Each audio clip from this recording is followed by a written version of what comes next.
Merhaba, şarima merhaba. Merhaba, reyambazên kam şima kam wagt no programa temaşe û sêr bikire.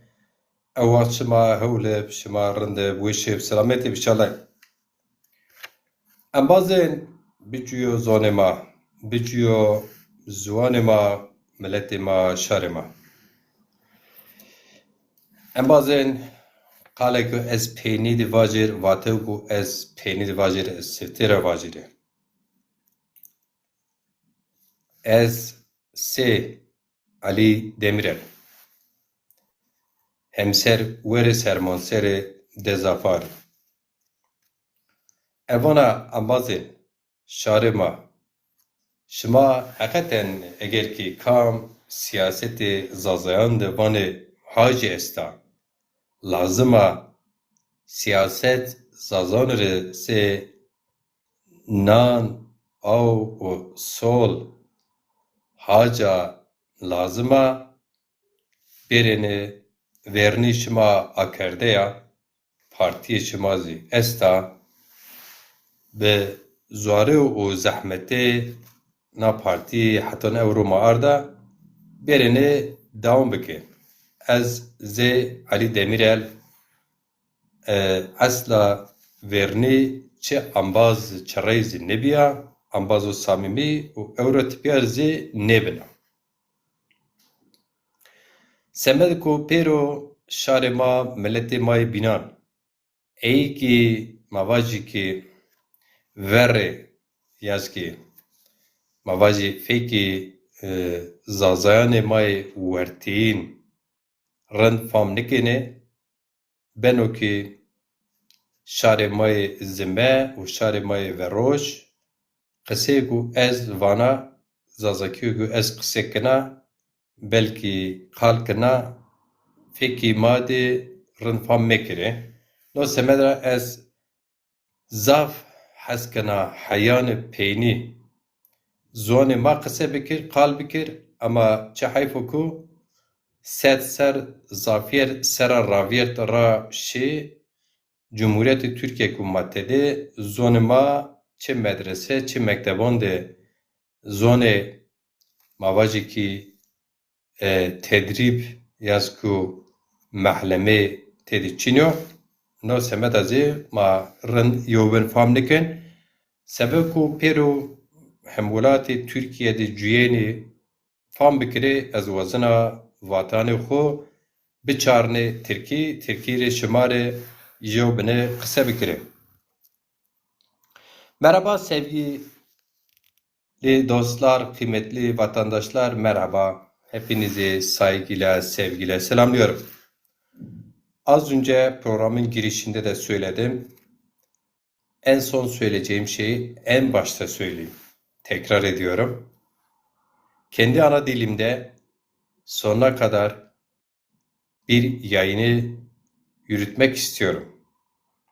Ama maalesef ki biz Zazalar hem kendi aralarında merkez, kuzey ve güney Zazacası aksan farklılığından dolayı tam anlaşılmıyor olabilir endişesiyle. Bir o. İki, Türkiye'de yaşayan Türküyle, Kürdüyle, Lazıyla, Çerkeziyle, Pamayıyla, Hemşiniyle herkesin ortak resmi dilde konuştuğumuz Türkçe ortak dil olduğundan dolayı bu video kaydımı Türkçe sürdürmek istiyorum. Kıymetli vatandaşlar, hepinizi saygıyla selamlıyorum. Ben Demokrasi Zamanı Partisi Eş Genel Başkanı Ali Demirel. Yaklaşık tam birkaç ay sonra 3 yıldır gece gündüz, yani evini, parkını, işini, gücünü, her şeyini dava uğruna, davanın lehine bırakmış biri olarak konuşuyorum. Bugüne kadar yürüttüğümüz bütün faaliyetlerde yarı aktif, pasif aktif, aktif bütün üyelerimizi katkılarıyla partimizi çok zorlu bir süreçten bugüne kadar getirdik. Partimiz daha önce Zaza Halk Partisi olarak kuruldu. Daha sonra bu isim kabul edilmedi. Evrensel Yol Partisi'ni devralıp Zazan Haklar Partisi'ni kurduktan sonra da yine aynı isim Yargıtay tarafından onay almayınca Yenilikçi Değişim Partisi ve hemen arkasında 2019 yılında yapılan olağanüstü kongrede Demokrat Zamanı Partisi yani DEZAPAR ismini aldığından bugüne çok bariyerleri geçtik. Çok zorlu, çok sıkıntılı bir mücadele sürecini geçmişteki arkadaşlarımız da, hocalarımız da, bugünkü arkadaşlarımız da, hocalarımız da çetin mücadeleler verdik. Şimdi diyeceksiniz çetin mücadeledeki kastınız ne? Arkadaşlar, sevgili vatandaşlar, kıymetli vatandaşlar, yaşayan bilir. Hani bir atasözü var, halk arasında çok fazla söylenir. Bir şey yaşamadan onu ne kadar güzel formüle edip anlatsanız da yaşamayan onu tam olarak anlamayabilir. Öncelikli olarak Zaza halkı gerçekten atomlarına bölünmüş, binlerce parçacıklara bölünmüş bir halk gerçeği var. Bizim halk gerçeğimiz bütün sol, sağ partilerde, cemaatlarda, mezheplerde, sendikalarda, STK'lerde ve bireysel olarak çok dağılmış bir gerçeğimiz var.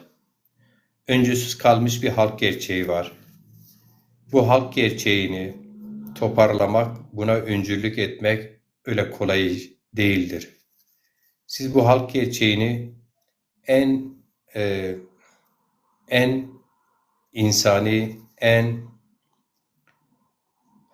sivil STK dernekler gibi faaliyetlerde bile bir araya getirmeye çalıştığınızda bin bir türlü sıkıntıları yaşarsınız. Hele hele siyaset bedel isteyen, gerçekten hem maddi hem manevi, kadrosal, ekonomik bir bütün olarak bedel isteyen bir siyasi hareketi canlandırmak, mesafe aldırmak, ona başarı kazandırmak gerçekten de zor. Gerçekten de zor. Yani bu kadar fazla bölünmüş bir halk gerçeğini bir araya getirmek hele hele ikna yoluyla, ikna dışında yani sivil faaliyetler dışında, kültürel faaliyetler dışında herhangi bir etkileme gücünüz olmayan bir faaliyette bir araya getirmek gerçekten zordur. O yüzden geçmişten bugüne kadar tekrar ediyorum, bugün daha iyi net görüyorum. Bütün bu partinin ilk kuruluştan bugüne kadar emeği geçen bütün insanlarımızın samimiyetine canı gönülden inanıyorum ki bu faaliyet gerçekten kolay bir faaliyet değildir. Gerçekten çok emek ister, çok emek de veriyoruz ama gerçekten karşılığı geri dönüşümü olabilmesi için daha fazla şeyler, daha fazla ne diyeceğim daha artık çaba gerekiyor. Ve bu çaba geçmişten bugüne kadar olduğu gibi dar grup çalışmasıyla değil, yani az sayıda bu kadroların da neredeyse aktif olacak durumları söz konusu olmayan bir yapıyla değil. Bakınız, alın, inceleyin. Bugün de araştırdım, baktım. Türkiye Cumhuriyeti Devleti'nin parlamentosu, yani Türkiye Büyük Millet Meclisi bugün 600 vekille temsil ediliyor. Az biraz araştırdığımda bakıyorum bunun 480 küsürü, yani bu dünyada demeyelim de özellikle Türkiye'de, dünyada da tabii ki öyle. Biraz heyecandan dünyayla Türkiye'yi birlikte söyledim. Yani 480 küsürü zaten bu toplumda egemendir. Yani işverendir. Yani maddi olarak zaten kendini örgütletmiş. Maddi olarak durumu iyi olduğu için zaten belli kesimler üzerinde doğal bir seçicidir.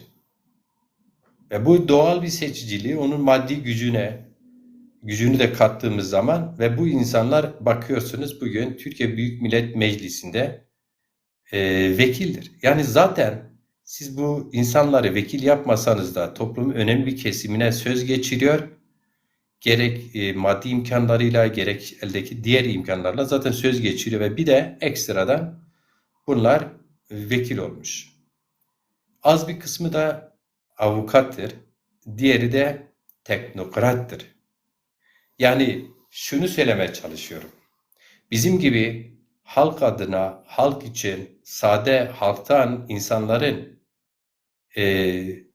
elini, kollarını çekip faaliyet yürüten, samimi bedel ödeyen, samimi olarak zamanını halk için feda eden insanların sayısı bir elin parmağı kadar değildir. Yani ya teknokrattır ya zaten toplumda egemen bir sınıftır, yönetici bir sınıftır, maddi, manevi bütün imkanlarıyla zaten öyledir.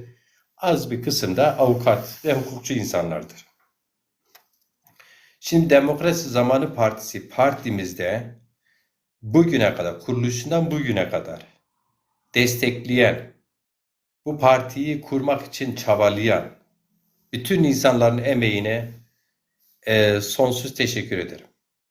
Gerçekten insanlar çalışmış, bizim de bir partimiz olsun denmiş ve böyle yola çıkmış. Kimisi maddi desteklerde bulunmuş, kimisi kadroyu tamamlamak için partiye katılmış, üçlü evraklarını vermiş, bilgilerini vermiş, üye olmuş, kongrelere katılmış vesaire. O günden bugüne kadar aidatlarını düzgün ödeyerek, çoğu zaman aidatlardan daha fazla bağışlarını düzgün yapan bütün arkadaşlar için söylüyorum. Yaparak partiyi ayakta tutmaya çalışmışlar. Biz de 3 yıldır aynı durumu devam ettirdik. Tabii ki bu durumda olan bir parti geçmişte yaşadığı bazı sıkıntılar oldu. İşte halen gittiğimiz mahkemeler var. Anayasa Mahkemesi'ne gittiğimiz mahkemeler var. Bunlar aşılacak şeylerdir. Ama tüm buna rağmen başta da söylediğim gibi birkaç ay sonra tam aktif olarak 24 saatini veren ve sadece faaliyeti büyütmek için, parti büyütmek için, kitlelere buluşturmak için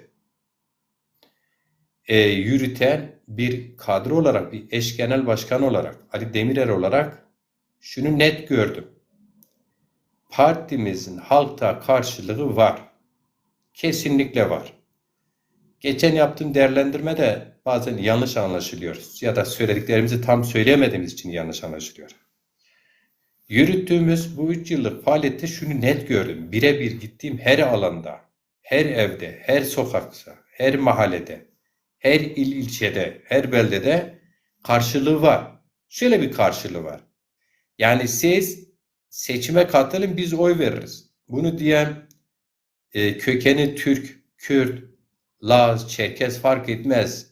Yani böyle karma vatandaşlar, evet siz partiyi 41 ilde örgütleyin, seçime katılın, biz oy veririz. Söz. Ama burada bu vatandaşlara hep söyledik, bugün de tekrar yeri gelmişken söyleyeyim.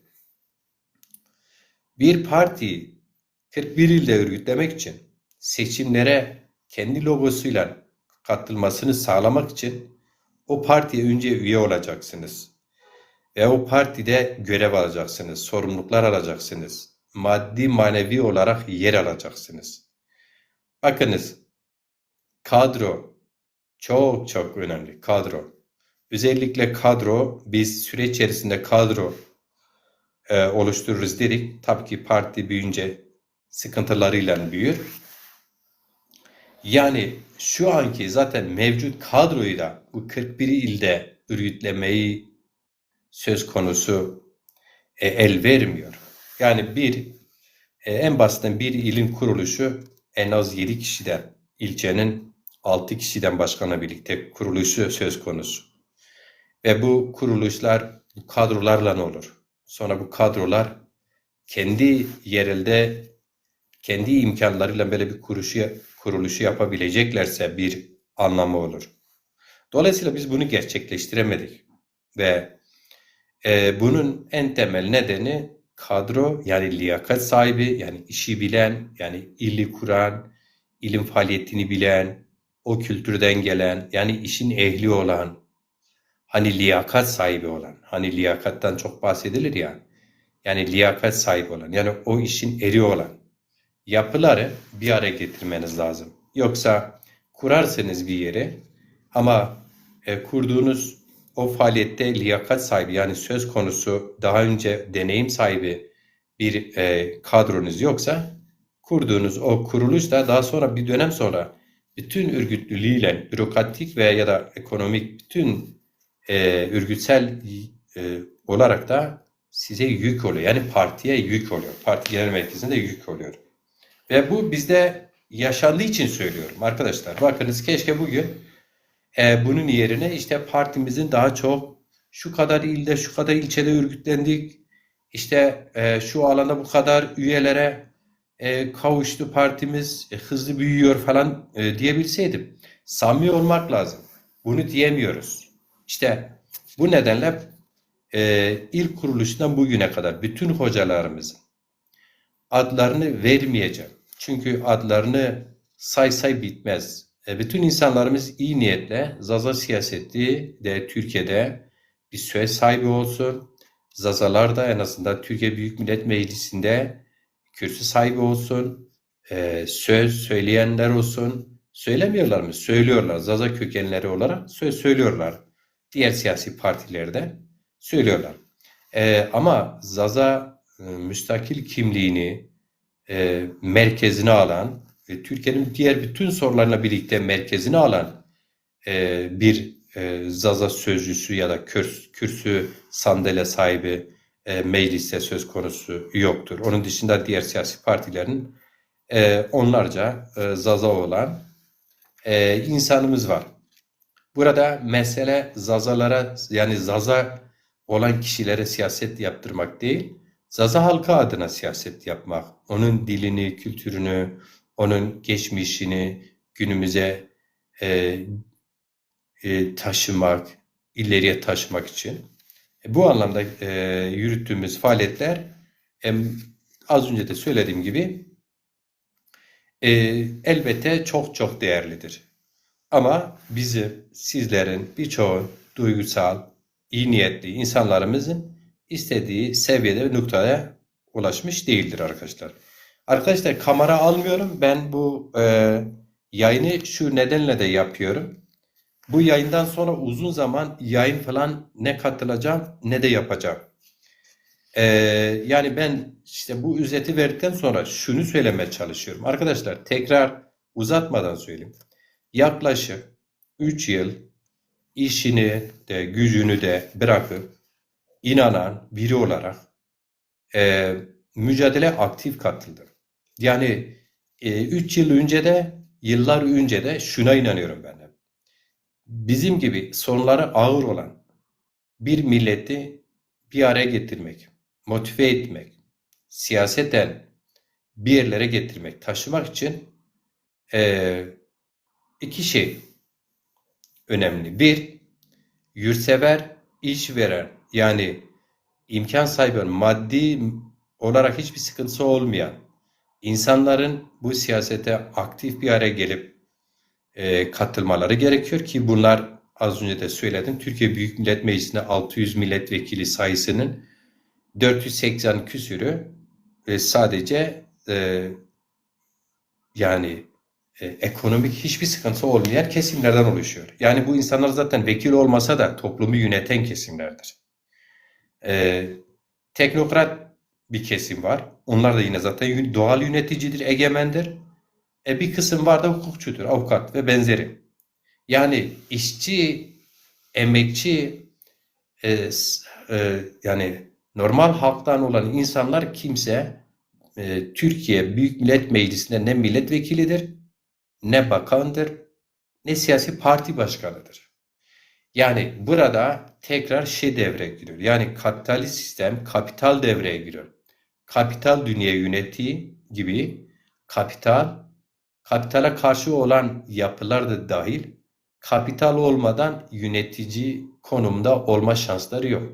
Çok çok tahlil ederler, yazı yazarlar, tespitlerde bulunurlar ama toplumu idare ve sevk edecek, yönetecek, iktidara getirecek, ana muhalefet yapacak, bizim gibi partileri örgütleyip işte parlamentoya taşıyacak noktada kadar etkili olamazlar ki bu da bizim geçmiş ve bugünkü pratiğimizde ortaya çıkmıştır. Bu sebeple arkadaşlar ben bu yayını o sebeple şunu söylüyorum, uzatmayacağım. Ben yaklaşık arkadaşlarımla şu an aktif devam eden ve devam etmeyen arkadaşlarımla dahil bu süreçte birlikte yürüttüğümüz bu mücadelede mücadele verirken illa ki bütün siyasi partilerde olduğu gibi bizde de iş tartışmalar oldu, eleştiriler, özel eleştiriler verildi. Anlaşılan yanları, anlaşılmayan yanlarıyla bu bütün siyasi partilerde mevcut. Her şeyi bir tarafa bırakıyorum. Bugüne kadar birlikte yürüttüğümüz, devam eden ve etmeyen bütün arkadaşlar kendi adıma teşekkür ederim. Bize yardım eden, maddi manevi destek çıkan, bir eline ancak 5 parmağı kadar sayıları geçmeyen çok kıymetli hocalarımız vardı. Çok kıymetli insanlarımız vardı. Onlara çok çok teşekkür ederim. Bunların ekonomikle başından gelen bizim Müzeke Demokrat Zamanı Partisi'nin kuruluştan bugüne kadar onlardan biri Abdullah Güven. Abdullah Güven ismini niye veriyorum? Abdullah Güven bu 3 yıl süreye yaklaşan bu süreçte benim gerek normal üye olduğumda, genel başkan yardımcılığı yaptığım dönemde, gerek eş başkanlık yaptığım dönemde daha 3 aya kadar düzenli olarak partimizin faaliyetlerini rahat yürütmesi için, hatta açtığım birçok ilçe, imza kampanyaları vesaire bütün faaliyetlerde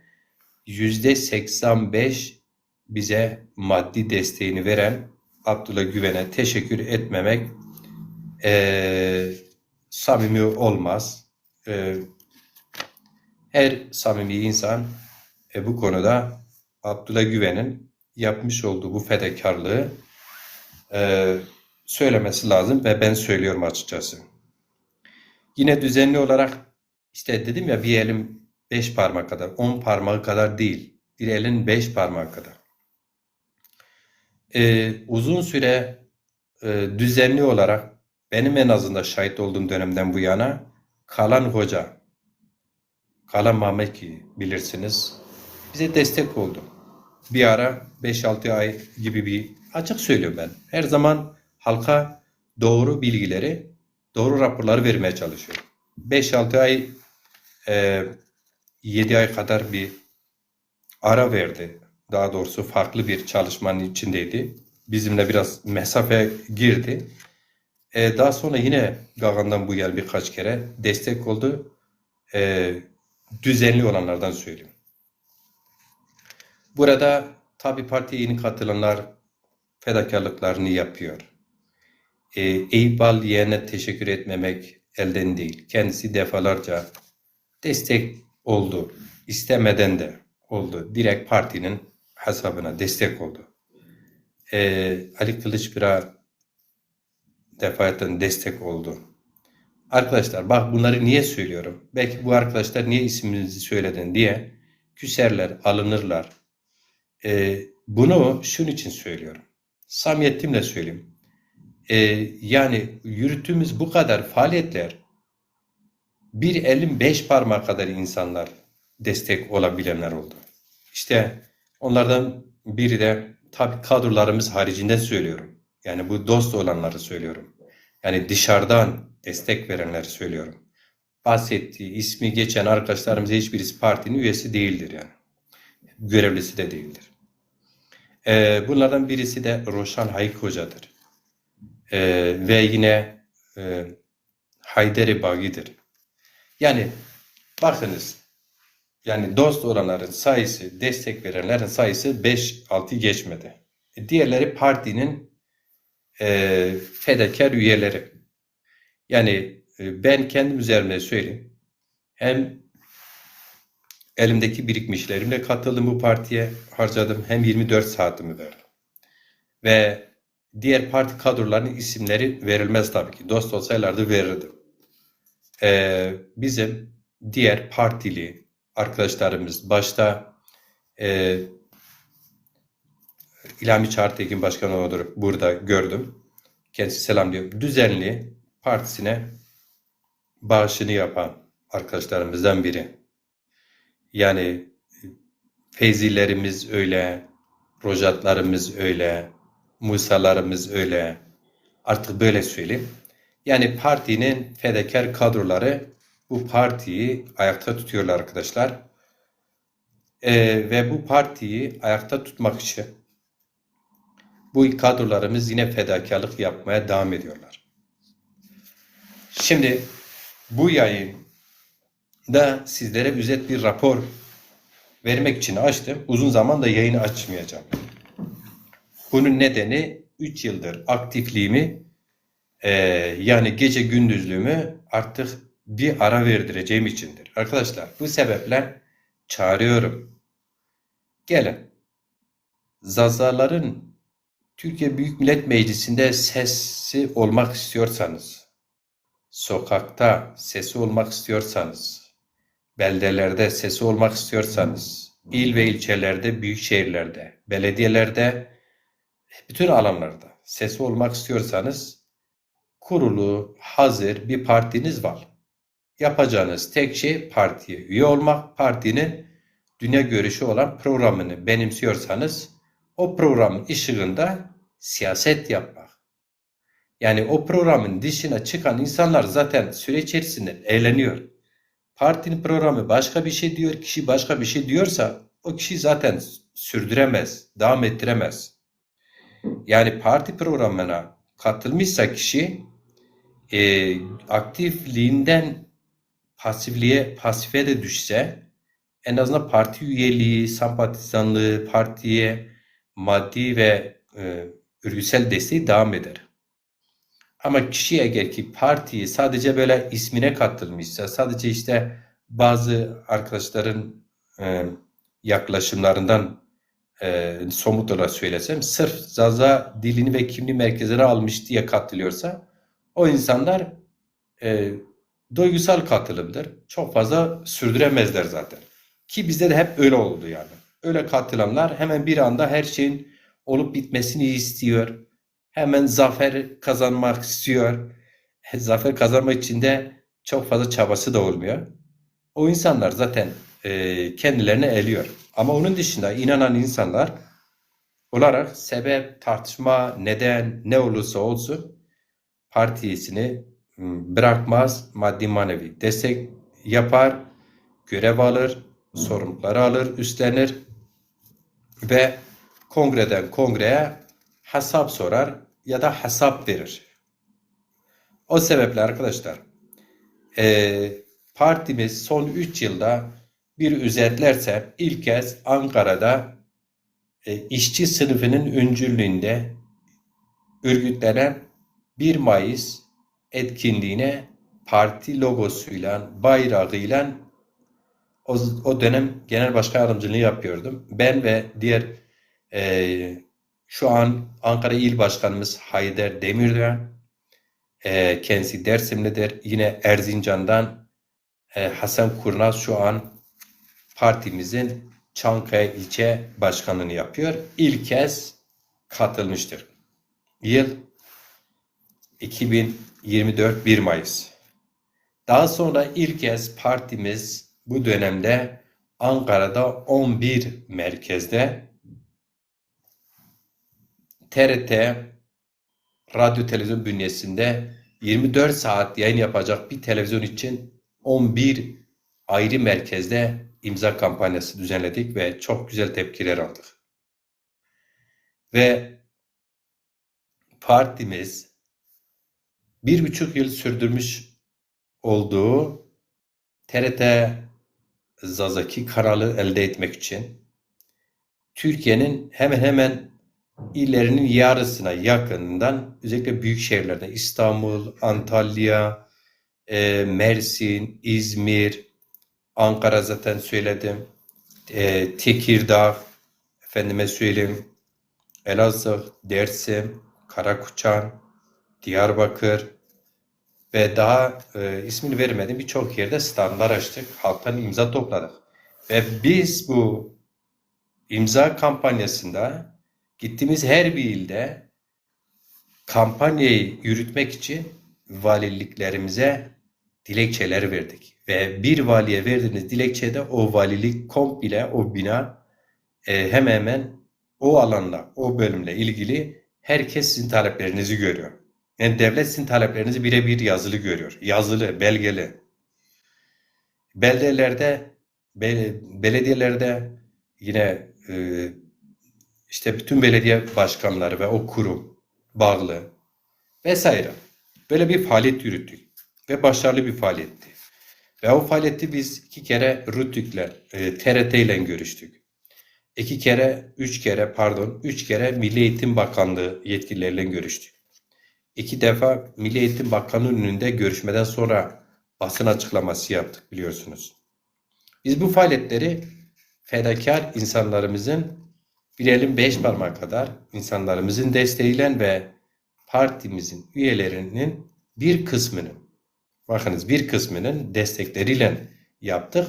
Hep fedakarlığımızla yaptık. Hep inandığımız için çabalarımızla yaptık yani. Yani bunların çoğu maddi olarak hesaplarsanız maddi kısmı sıfırın elde sıfırın altındayken gene yaptık. İnançla yaptık. İnandığımız için yaptık. Ve yapmaya devam ettik. Arkadaşlar biz tabii ki ilçeler açtık. Ve şunu söyleyeyim. Biz partimizin üyeleri 50 küsüre düşmüştü. 29 Mart 2024'te Sayın İlhami Çağrıtekin'i başkan seçtiğimizde 58 kişiye düşmüştü. Şu an bir ara 200'ü üstüne geçtik. Özellikle bu 30 Kasım 2025 kongresinden sonra tekrar ortaya çıktı. Geçmişten kaynaklı bazı bürokratik noksanlıklardan kaynaklı İstanbul il, Fatih ilçesi, Bingöl il, Elazığ il ve Diyarbakır il açılıp kapanmalarında bürokratik sorunlar yaşamış geçmiş yönetim. Parti tam sistemden düşecek bir noktaya geldi tekrardan. Biz apar topar Elazığ'dan özür dilerim Gagan 2025 bitirmez geldik. Hızlı bir şekilde 3 aydır yoğun bir faaliyetlikle partiyi tekrar siyasi partiler sicilinde resmiyetini devam ettirmek için Ankara İl Başkanlığı kurmak durumunda kaldık ve bağlı olarak Ankara Çankaya ilçesini kurma zorunluluğumuz vardı. Eğer ki Ankara İl ve Çankaya ilçeyi kurmamış olsaydık bugün partiyi geçmişten yaşadığı o İstanbul'da, Fatih'te, Bingöl'de, Elazığ'da açarken, atama yaparken, kapatırlarken yaşanan sıkıntılardan kaynaklı aynen şöyle Yargıtay bir düğmeye bastık mı partiniz siyasi partiyle siciline düşüyor. Ve biz 3 aydır gece gündüz çalışarak kendi imkanlarımızla partimizin Ankara İl Başkanlığı'nı kurduk. Sonra Ankara Çankaya ilçesini atamasını yaptık, kurduk ve sonra da 5 Nisan Pazar günü yani geçen hafta Çankaya ilçemizin kongresini yaptık. En az 2 yıl bir başkan seçildi ve bugün mazbatasını dün aldım. Bugün de kongre evraklarını Yargıtay'a verdik. Partimizin işte 2025 bütün hesap beyannamelerin her şeyini bugün verdik, bitirdik. Bizim şu an Ankara'da yapacak bir işimiz en azından kalmadı. Bürokratik olarak kalmadı. Bugün itibariyle bitti. Arkadaşlar, gelen selam veren bütün arkadaşlara saygılarımı bildiriyorum. Tekrar söylüyorum. Ben Ali Demirel olarak Zaza siyasetini önemseyen, Zazaların da Türkiye siyasetinde söz sahibi olmasını isteyen, buna gerçekten inanan, samimi olan herkese çağrım şudur. Ben hiçbir zaman bir yerde yapışıp kalmadım. Kalmam da. Ben bugüne kadar özellikle son 3 yıldır 24 saat aktif gece gündüz çalıştığım faaliyetin temel amacı partiyi büyütmekti. Büyüttük de. Parti geçmişten kaynaklı onlarca bürokratik sorunları vardı. Onları da düzelttik. Bakınız, öyle kongreler sürecinde gelin de ben parti başkanı olurum, ben sekreter olurum, ben sözcü olurum, ben şu olurum, bu olurum değil. Bütün siyasi partiler bunu kabul etmez. Partiye gelin, üye olun, katılın,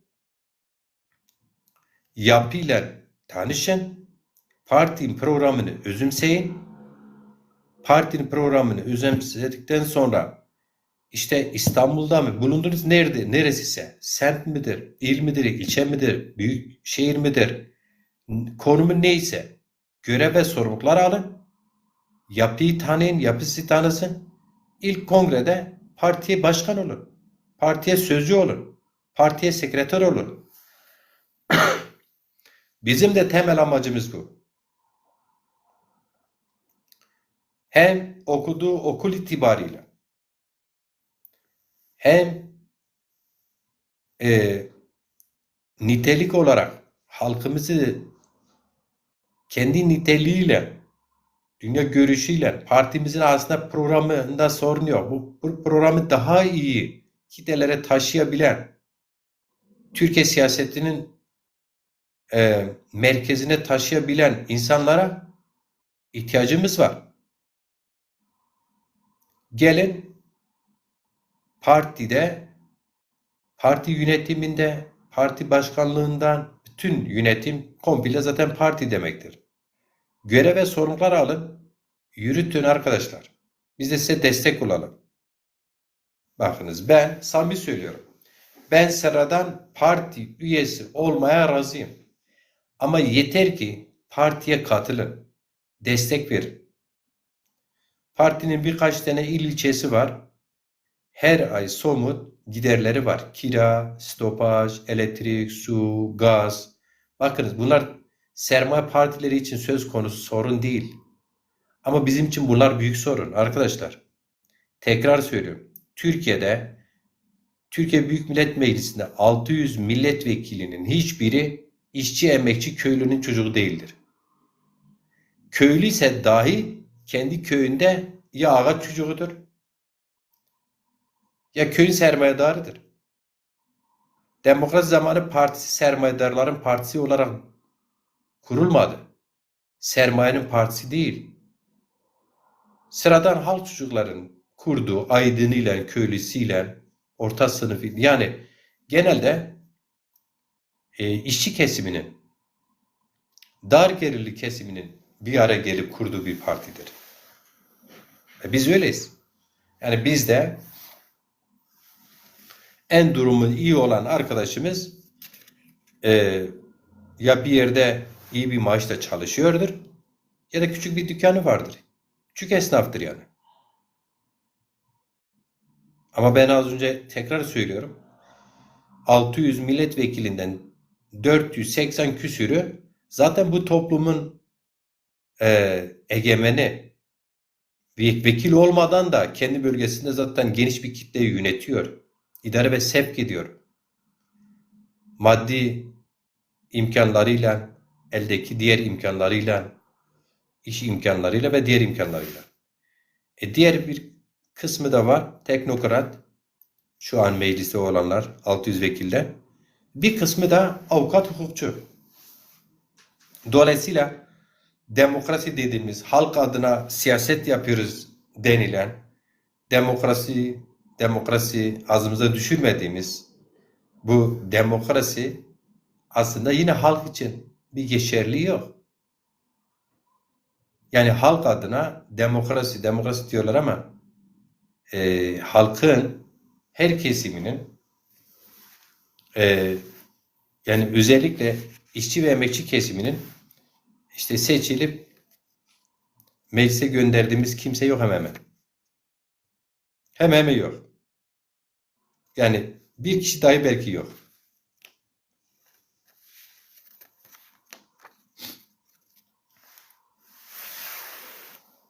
Evet arkadaşlar, bu işler siyaseti seven insanlar siyasete katılmalıdır. Siyasete sözüm olsun diyen insanlar Demokrat Zamanı Partisi'nin kapısı hepsine açıktır. Cihan Hocam hoş geldiniz. Ben uzatmadan söylüyorum, bu yayını indireceğim, tekrar paylaşacağım. Çok söylemek istediğim şeyler vardı. Tekrara girmeyeyim diye söylemiyorum. Ve ben uzun bir dönem canlı yayınlara katılmayacağım. Zaten ben canlı yayınlarda özellikle bu TikTok'ta özellikle söylüyorum. Şu an TikTok'ta yayın yapıyorum ama nitelikli zaten yayında görmedim. Ben de bir ara alet oldum. Belki kitlelerimize, insanlarımıza kendimizi doğru anlatırız. Doğru anlattığım, hemen hemen kendimizi doğru ifade ettiğimiz yayınlar, belki kendi açtığımız yayınlarda birkaç tane dostu, yani sözümüzü kesmeden, eleştirisi olsa da sözümüzü kesmeden yayına alan insanlar dışında zaten bir ortam da bulamadık burada. İnsanlar burada sabah akşam ben işte Zaza Kürdüyüm, yok ben müstakil Zazayım, yok ben Leçe değilim. Yıllardır aynı şeyi tekrar edip duruyorlar. Ve tekrar etmek durmakla da kalmıyorlar. Örneğin biz Zazaların birkaç tane derneği var. Örneğin bir tane partisi var. Bu kesimlerin birkaç kişiyi tenzih ederek söylüyorum. Bu kesimler yani saatlerce açtıkları yayınlar dışında bir faaliyetleri de yok. Açıkçası yok. Üzülerek söyleyeyim, yoktur. Bir derneğe, bir partiye, bir yere de maddi destek de çıktıkları da yok. Çoğu bir yere üye de değildir. Onu da söyleyeyim. Ama diğer kesimler işte kendine Zaza Türk'üyüm, Zaza Kürdüyüm diyen kesimler ise siyasi partilere 10 tane var. İşte kimisinin HDP'dir, kimisinin KAVA'dır, kimisinin Hak ve Özgürlükler Partisi'dir, kimisinin bilmem MHP'dir, kimisinin AK Partisi'dir, kimisinin CHP'dir, kimisinin vesaire ya. Yani benim dünya görüşüme çok ters olan İyi Parti ile Zafer Partisi'ne kadar, MHP'ye kadar varlar. Onlar burada saatlerce yayın yapıyor. Onlar da güya zazacılık yapıyor bir kısmı. Ama söz konusu, açık söyleyeyim. Yani bir Zaza Kürdü, özellikle Aydın'ını söylüyorum. En azından ana dilinden yazmış, çizmiş, roman yazmış, gramer yazmış, makale yazmış, şiir yazmış, hikaye yazmış, dilini seviyor, şarkısını dinliyor, merak ediyor, sahip çıkıyor. Ama o diğer bir kesim ne dilini konuşabiliyor, ne bir cümle yazabilmiş, ne bir cümle yazmış, ne gramerinden haberi var bu dilin, ne bu dilin edebiyatında haberi var, ne sayılarında haberi var. Hiçbir şeyden haberi yok. Tutturmuş. İşte ben neyim? Ben Zaza'yım. Onun dışında kuru Zaza'yım dışında herhangi bir faaliyeti de yok. Ve özellikle bunlar bu ortamda tartıştıklarından kaynaklı birbirlerinin seviyelerini düşürüyorlar. Birbirlerine bir dönem sonra hakaret ediyorlar. Biz de zaman zaman bu hakaretlere maruz kaldık. Kazanan kim oluyor? Kazanan gerçekten o hiç dilinde bir çekuzazca diyoruz. Yani bir söz bile yazmasını bilmeyen, okumasını bilmeyen, merak da etmeyen, onlar kazanıyor. Çünkü onlar herhangi bir temsiliyeti yok. Bir örgütlülükleri yok. Onların örgütü MHP'dir. Onların örgütü CHP'dir. Onların örgütü İyi Parti'dir. Zafer Partisi'dir. Bunlar. Diğerleri kendini Zaza Kürdü gören, ya Zaza Kürdü gören sanki suç işlemiş gibi. Zaza Kürdü ise en azından adam kendine Zazayım diyor ya. En azından Zazalığına sahip çıkıyor. Bunlar da kendilerini merak ediyorlar, şarkılarını paylaşıyorlar, şarkılarını seviyorlar, sanatçılarına sahip çıkıyorlar. Bağlı bulundukları teşkilatlarına sahip çıkıyorlar, maddi manevi imkan veriyorlar, içinde aktif faaliyet yürütüyorlar, bedel ödüyorlar. Anlatabiliyor muyum? Bu iki kesim kazanıyor. O kendine sabah akşam böyle sakız gibi çiğneyen işte ben Zaza'yım, Kürt değilim. Sanki Kürt olmak suçmuş. Ben Zaza'yım, Türk değilim. 1000 tane sözcüğünde bir tane ancak söyler. O da son yıllarda artık utana utana söylüyor. Bunlara eleştiriyorum yani. Ama ben Zaza'yım, Kürt değilim. Günde 1000 kere söyler. Peki bunun gereklilikleri nedir dediğinizde duruyor. O diğer Zaza buna bir sorsun. Kardeşim sen Zaza'sın tamam da sen ne yapıyorsun? Sadece canlı yayın mı yapıyorsun? Sadece algı yaratıp sen ona, o sana, diğeri ona, diğeri ona küfür mü etmek için mücadele ediyorsunuz? Birbirinize hakaret etmek için mi zazalık yapıyorsunuz? Zaza Kürdü senin en yakınındır ya. Bu çocuk kendine ben Zazayım diyor ya. En azından ben Zazayım diyor be. O kendi dilini az çok da biliyor. Az çok da yazmış, çizmiş, bedel ödemiş.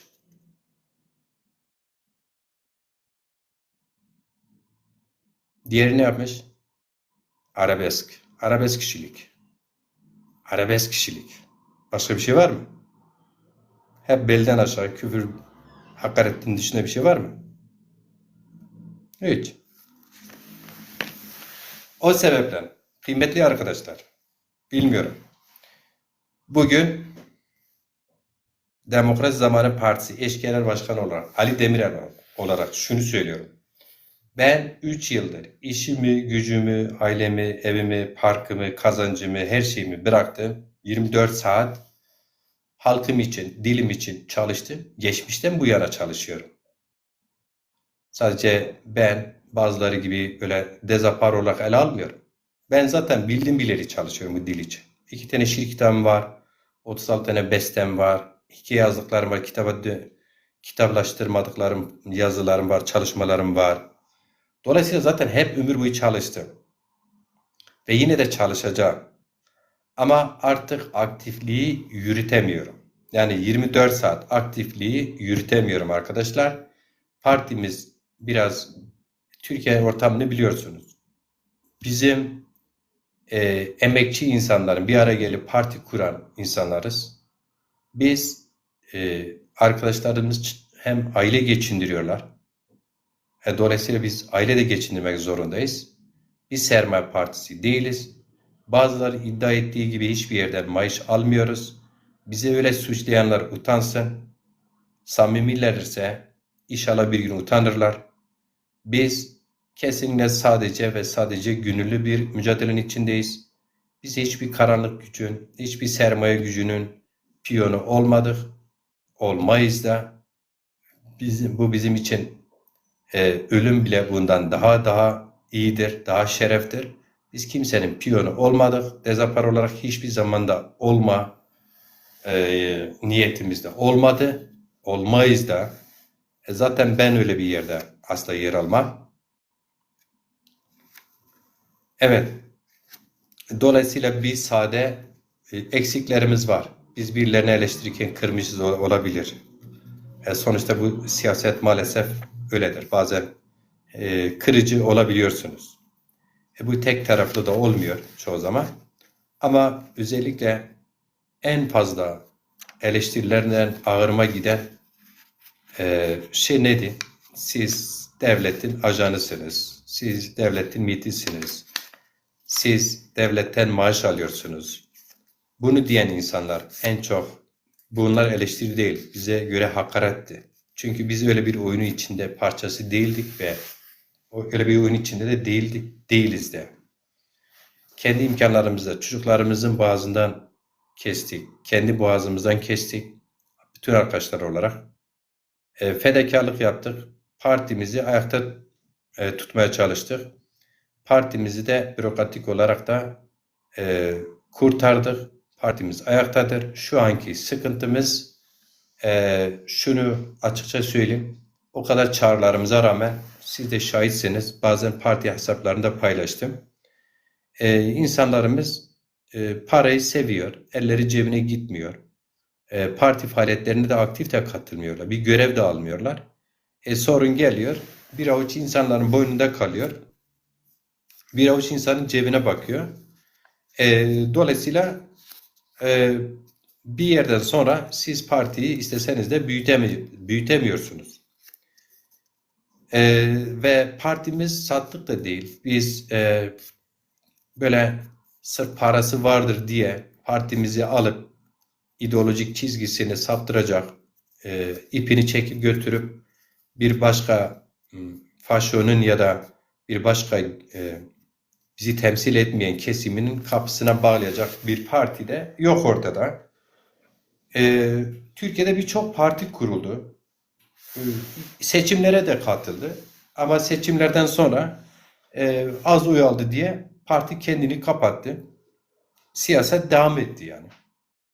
Biz partimizi gelin birlikte ayakta tutalım. Seçimlere burada 1-1,5 yıl kadar bir süreç kalmıştır. Bazen siyasi partiler bazı dönemler gelir ki o dönemler o partileri yeniden canlandırır. Ayaklarının üzerine diker. Parti kadro ve maddi imkanlara ulaşır. Biz de bunun çabası içerisindeyiz. Ve dolayısıyla ben de bu gece yolcuyum. 3 yıl önce işimi gücümü bırakıp aktif katıldım. Antalya'ya dönüyorum. Bu sezon en azından Antalya'da bir eş genel başkan olarak diğer arkadaşlarım gibi çalışıp partimin kiralarına, stopajlarına, diğer giderlerine destek olmaya çalışacağım. Sözlerimi bağlarken niyetimiz dışında geçmişten bugüne kadar gerek bu alanda gerek diğer alanlarda kırdığımız arkadaşlar varsa, kırılmışlarsa ben kendi adıma öz eleştirimi veriyorum. Yine partimizin kadrolarına çağrım şudur. Partimizi ayakta tutmak için şimdiye kadar yaptığımız gibi fedakarlık yapmaya devam edeceğiz. Hepinizi saygıyla, sevgiyle selamlarken tekrar herkesi göreve çağırıyorum. Partiler kongrelerden kongreye yönetimleri değişiyor. Siyasete varım diyorsanız önünüz açıktır. Ben Ali Demirel olarak bir sonraki kongreden şimdiden söylüyorum. Bu partide eş genel başkan ya da genel başkan olma diye bir hedefim yok. Geçmişte de yoktu. Gerçekten geçmişte de yoktu. Bulduk kendimizi içerisinde. Görev ve sorumluluklar bize başkanlık yapabilirsiniz dediğinde biz kendimizi geri çekmedik. Ama açık söylüyorum. Bir sonraki kongrede ben Ali Demirel olarak şimdiden söylüyorum. Aday değilim. Partimizi daha iyi temsil edecek adaylar varsa kendi payıma şimdiden yerimi ayırıyorum kendisine. Yeter ki halkımızı, davamızı, partimizi doğru temsil etsin. Biz de kendilerine destek oluruz. Hepinizi saygıyla selamlıyorum. Bu gece yolcuyuz. Antalya yolculuğu başlıyor. Ve kalın giyindim, canlı yayın yapıyorum. Ve inanın bugün Ankara soğuktu. Kar yağdı. Zaten soğuktu. Bugün özellikle kar da yağdı öğleden önce. Biraz koşturduk. İşte Yargıtay, yok Anayasa Mahkemesi, yok efendime söyleyeyim birkaç işte beyanname vesaire diğer bürokratik çalışmalarımız vardı. Onları tamamladık. Kongremiz oldu. Onları da tamamladık.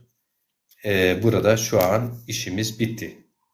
Ankara'ya bir daha gelişimiz 30 Haziran. O da geçmişten kaynaklı bir mahkememiz var.